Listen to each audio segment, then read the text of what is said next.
Massachusetts Department of Public Health's mission is to promote wellness and health for all people in the Commonwealth, as well as assure access to high-quality public health care services. Now, preventing illnesses, injury, and premature death are also part of the department's mission. And with September being National Preparedness Month, we wanted to continue our conversation with DPH on its campaign to encourage individuals and families to plan and prepare for emergency. Now, the goal of this campaign is to help citizens prepare for, respond to, and recover from threats like public health threats like bioterrorism, outbreaks of infectious disease, and other large-scale public health emergencies. And we all know that in today's world, these are very, very realistic possibilities. Now, this morning, we wanted to focus on emergency preparedness for individuals with disabilities. And for this purpose, we've invited David D'Arcangelo. He's director of the Massachusetts Office on Disability, and Donna Quinn. She's the acting deputy director for the Office of Preparedness and Emergency Management. Thank you for coming by. Good morning, and welcome to Urban Update. Great to be here. Good. I want to start with you, Donna, because I just want to give you a little overview of what the Office of Preparedness and Emergency Management does. Great. Well, the Office of Preparedness and Emergency Management has the opportunity to coordinate with local, state, and federal partners to help ensure that planning and preparedness efforts within local communities are sort of available, resources available to folks, and that they understand sort of what they have and what their responsibilities are, as well as understanding who in their community may have some access and functional needs so they can help plan and prepare for those individuals as well. Yeah. And this month being National Preparedness Month, I imagine your department's been very busy trying to get the word out with your partners, being on this show, et cetera, right? Yes, absolutely. We have been very busy, and we've also paired up with some marketing individuals who have helped us to ensure that we could get the word out even more. To that end, we do have some campaigns with some local libraries. Additionally, we are also ensuring that there's some local TV stations that will have spots that will air, including a Captain Chaos video. And in the libraries as well, we have a new activity book called Fred the Preparedness Dog. And so we have that as a new item for this year as well. Very, very busy. Now, your office, Massachusetts Office of Disability, you serve several important functions in the community. Just give me a few. Sure. So we serve as the Americans with Disabilities Act coordinator for the executive branch of state government, the ADA coordinator.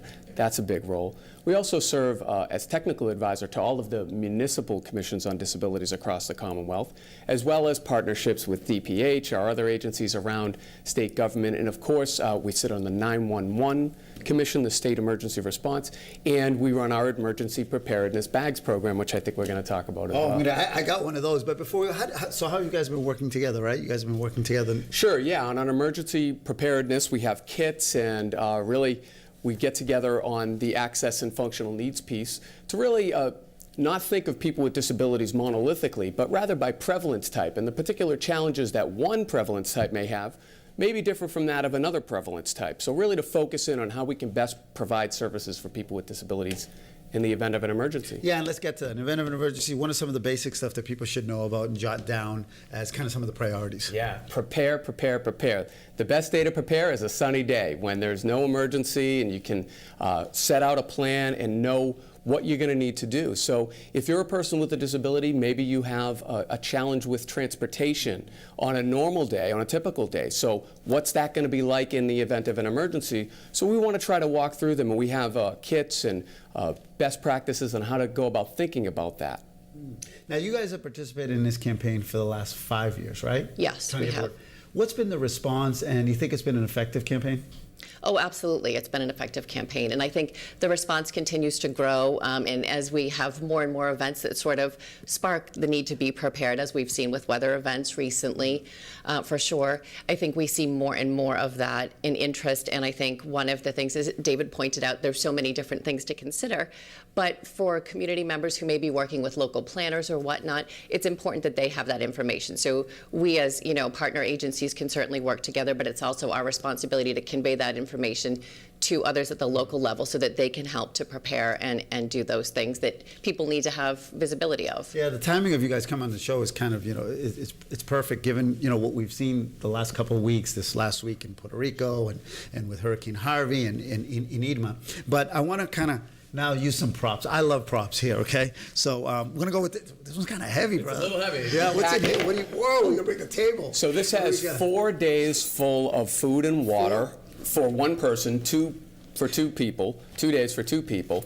And one of the best things we have in here, a very popular item, is our crank flashlight. You can also charge your cell phone with that. That's very popular, but we also have a food ration in here. We have a bag so you can collect fresh water. We have a poncho. First aid kits. So you should have everything in a bag like this, at least one bag per 2 people, or one bag per person. Sure, one go pack, we like to say, that you can grab and go, because there's all different types of emergencies too. So there's a shelter-in-place emergency. There's also the emergency where you're going to be going to a shelter reception center. And is that where we can get one at that website? Yes, that website, right on our website. You can ask for a training. We'll come out and we'll train people with disabilities, the management of buildings, and first responders as well. For free? Sure, that's your tax dollars. We're your state government at work for you. Good, good. That's good news. All right, so now I'm going to come over here. And now what do we got in here? Well, I know you took some of the items out. I did take some of the items out, but this is one of the items that you can get if you go to our website. There is a No Plan Prepare page, and there is actually a link to the clearinghouse where this material is available. But one of the things here is on the bag itself, it actually suggests some of the items that you should have in the preparedness. So we don't want people to be feeling like they can't do it because they're overwhelmed by, like, I have to stockpile all these things. So just recognize that some of these items are very basic, like things like matches or, you know, a great flashlight. List. So yeah, bottled water, canned foods, right. Can opener, right? Yeah, maybe get one item every time you go to the store. So if you bring the bag with you, and there's other items that are available in the clearinghouse as well. Some small flashlights or these pill containers. So if you're, one of the things to consider is if you might need to leave your home in an emergency, to have medications and things available as well.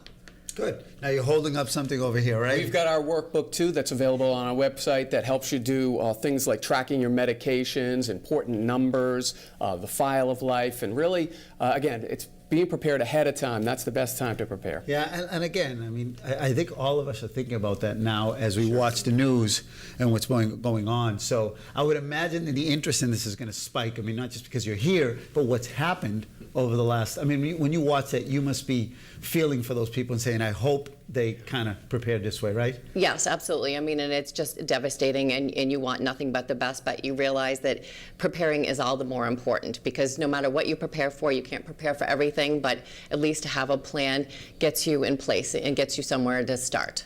All right, so let's assume, you said today's a great day for this, Yes, Sunday. it is.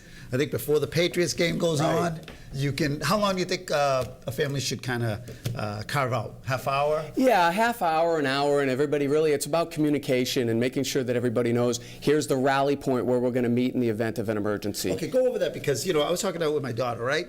Because they assume, I think kids nowadays assume that everybody will have a cell phone and it'll be working at all times. That wasn't the case years ago, and when an emergency like this happens, communication could be something that's down, right? Yeah, your cell network could be compromised, so really knowing ahead of time, hey, meet at this location could really be really help you in that situation, you and your family prepare. So anything you can do ahead of time to try to foresee it, because not all emergencies are going to be the same. A snowstorm is going to be different than a flood. That's going to be different than a heat wave or an electrical outage. Oh, good. All right, Donna, I think we got everything in, right? I think we did. Good. I really like this bag, though, because it's got all the stuff there, and I like your idea of picking some stuff up little by little. So I'm definitely. Can I take this bag? Of course you may. I'm gonna take the other one too. Sure. That's what they're there for. Freebies. All right. Thank you so much for coming by. Thank you We're for gonna have the having us. DPH on more often, so I get more free stuff. All Glad to right. have you. When we come back, No Books, No Ball celebrates 25 years. More details coming up right here on Urban Update.